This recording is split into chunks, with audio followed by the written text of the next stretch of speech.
tunamtaka mkwae tu, Mkwasa.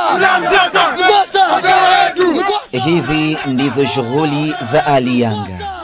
Sifa yake kubwa ni kujipaka masizi usoni na kuweka vitambaa tumboni kiasi cha kuitwa Ali Masizi kabla ya kuitwa Ali Yanga.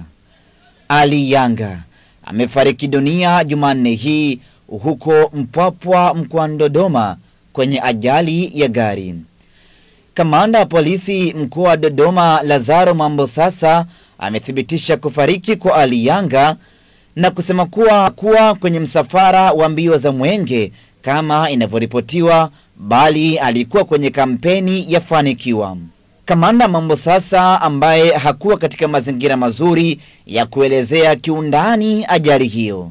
Kuna ajali imetokea huko maeneo ya Mpwapwa. Imetokea hivi ilivyo na huyo bwana amekufa.